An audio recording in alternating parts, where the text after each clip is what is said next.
Hey YouTube, today we'll be reading Ripper, and we'll be starting on chapter 3. Starting on page 11. Chapter 3. After stealing a few apples from the larder, Carver sat on his too-small bed in the boys' dorm. Before bedtime, the lonely hall was empty, everyone working or playing, making it the perfect place to be alone with his prize. He was so engrossed, studying the letter line by line, memorizing every curl of the ink, that he almost didn't notice Miss Petty had appeared at the doorway. He'd barely shoved the letter in his pocket when the long, thin woman crooked a finger at him and sullenly commanded, "Come with me."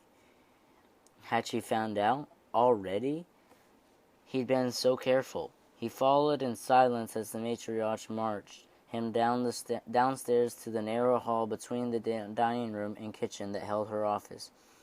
She was always stiff, but not like this. She must be furious. This was it. Then, he'd gone too far. He was about to apologize, to explain, when he saw that her office was already occupied. Finn Walker and Delia Steffens were sitting on a child-sized bench, looking terribly uncomfortable.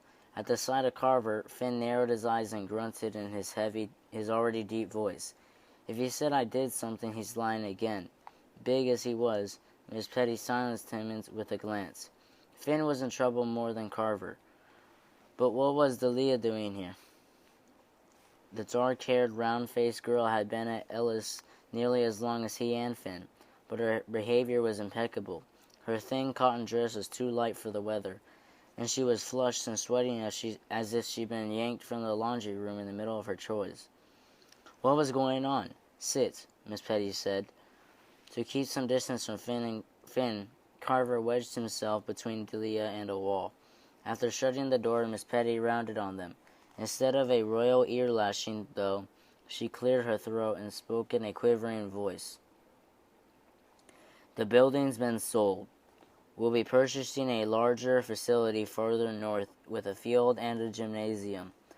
The money left over will fund us for many years. Finn blurted out exactly what Carver was feeling. I don't want to leave the city. Hush, Delia said. Can't you see she's not finished? There's something else. A tremble ran through the headmistress's upper lip, but she wiped it away like an error on the chalkboard. The board has also decided we can no longer house residents past age 13. I made a final appeal that our oldest resident, you three, be allowed to remain, but was solemnly rejected. I'm afraid you'll all have to make other arrangements. Looking at their open-mouthed expressions, Miss Petty rose and stepped closer to them and, in a rare gesture of affection, cupped Delia's chin in her hand. I gladly offer you a position in our new kitchen, but in your case, I'm confident it will not come to that.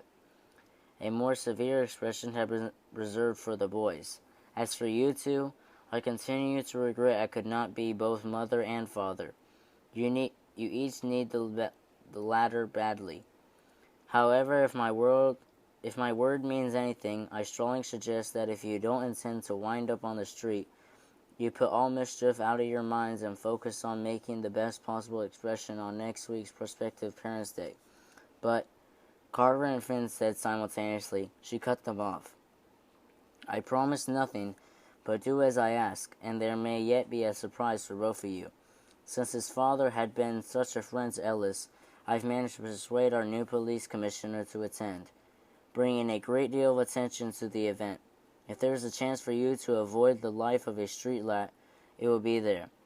Finn looked puzzled, but Carver grew excited. Roosevelt.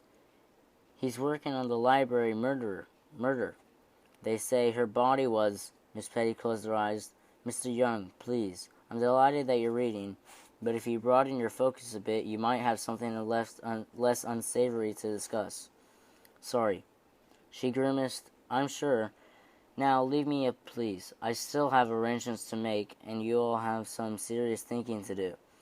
But as they filed out, the only thing on Carver's mind was that he might meet a real live detective who could help him find his father.